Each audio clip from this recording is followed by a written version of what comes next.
Ladies and gentlemen, today I will be discussing the 8 principles of good governance in the public sector, and I will provide simple examples to help illustrate these concepts.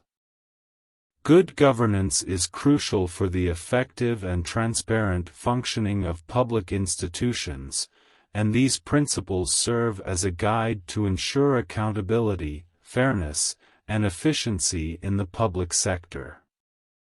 So, without further ado, let's dive into the 8 principles of good governance. Legitimacy and voice.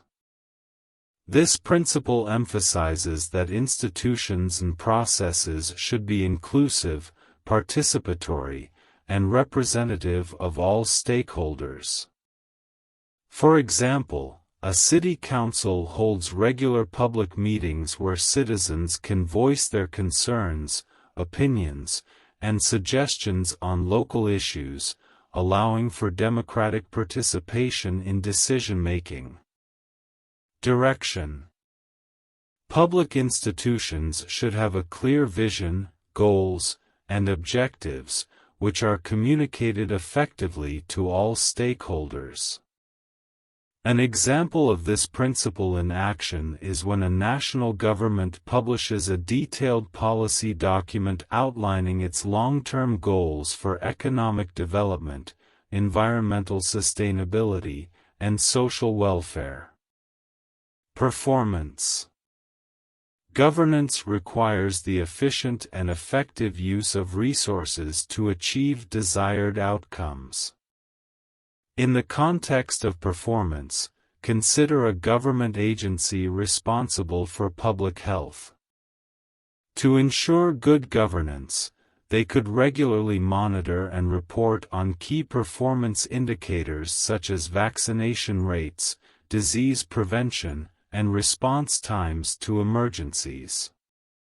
Accountability. This principle emphasizes the need for public officials to be answerable for their actions and decisions. For instance, an independent audit office reviews the financial statements of a government department and publishes a report highlighting any irregularities or mismanagement, thereby ensuring accountability and transparency. Fairness and equity. Public institutions should strive to promote fairness and equal treatment for all individuals and communities.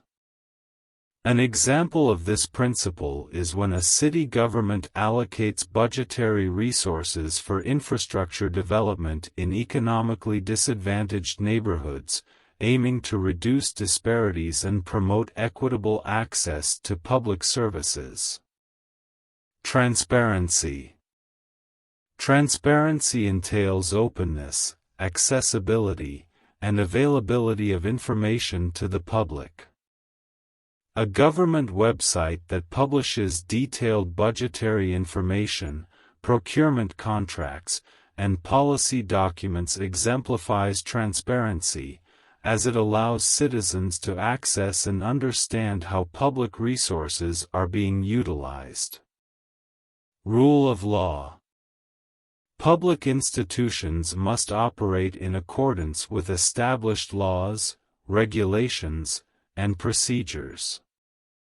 For instance, a country's constitution provides a framework for governance, outlining the powers and limitations of the government, protecting individual rights, and defining the separation of powers among branches of government.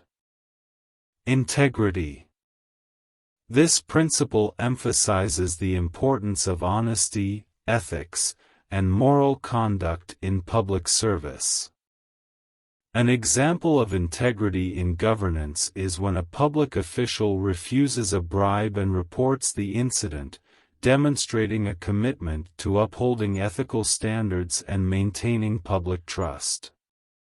These 8 principles of good governance are interconnected and mutually reinforcing. By incorporating them into public sector practices, institutions can enhance their effectiveness, legitimacy, and overall performance, leading to better outcomes for society.